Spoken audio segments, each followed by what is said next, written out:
हिंगोली जिल्ह्यातील वसमत शहराच्या मुख्य भाजीपाला बाजारपेठेमध्ये एका मुलीसोबत लज्जास्पद भाषेत बोलल्याबद्दल त्या मुलीने शहर पोलीस ठाण्यात धाव घेत कारवाई करून आरोपीला अटक करा अशी मागणी केली आहे। या आरोपीला तात्काळ अटक करून कडक कारवाई करा असं म्हणत वसमत शहर पोलीस ठाण्यासमोर भर चौकामध्ये वसमत शहरातील नागरिकांनी रात्रीच्या वेळेस सुमारे 2 ते 3 तास आंदोलन केले। या आंदोलनामध्ये वसमत शहरातील हिंदू बांधव रस्त्यावर उतरलेले पाहायला मिळाले। शहरात जाणाऱ्या मुख्य रस्त्यावर आंदोलनामुळे काही वेळ कोंडी झाली होती, तर काही वेळामध्येच हिंगोली जिल्ह्यातील अप्पर पोलीस अधीक्षक अर्चना पाटील या घटनास्थळी दाखल झाल्या आणि आंदोलकांशी चर्चा केली। आरोपींवर कडक कारवाई करण्याचे आश्वासन दिले। आंदोलकांच्या मागणीनुसार कारवाई करण्याचे आश्वासन दिल्यानंतर आंदोलन स्थगित करण्यात आले। आवेश शेख, MCN न्यूज, हिंगोली। दुपारी साधारणतः 4:30 वाजता महिला जी फिर्यादी आहेत त्यांच्यासोबत एका विशिष्ट समाजाच्या पुरुषांनी विनय भंगाचं अशी त्यांची तक्रार होती महिलांची, आणि ती तक्रार आपण दाखल करून गुन्हाही दाखल केलेला होता।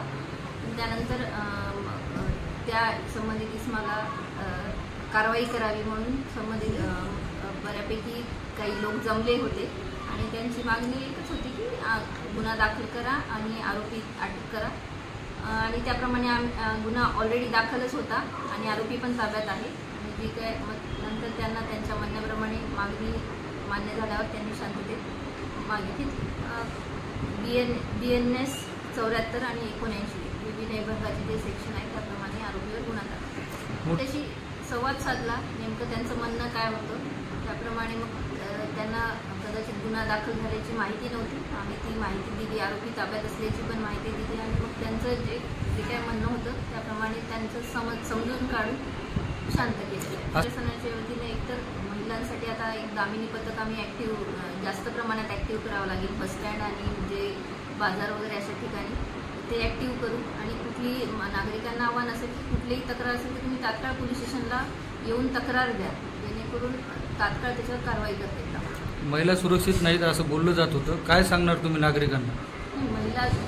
महिलांसाठी आपली 1098 टोल फ्री क्रमांक पण आहे, आणि 112 जो आहे डायल 112 त्याच्यावर पण आपण कधी पण कॉन्टॅक्ट करू शकता आणि तात्काळ मदत मिळू शकता। आणि महिलांना कधी पण काही अडचणी असतील तर संबंधित पोलीस स्टेशनचे इंचार्ज असतील, मी असेल किंवा SP साहेब असतील, आपण कधी पण आम्हाला कॉन्टॅक्ट करू शकता आणि आम्ही तात्काळ ते तक्रार सोडवण्याचा प्रयत्न करू।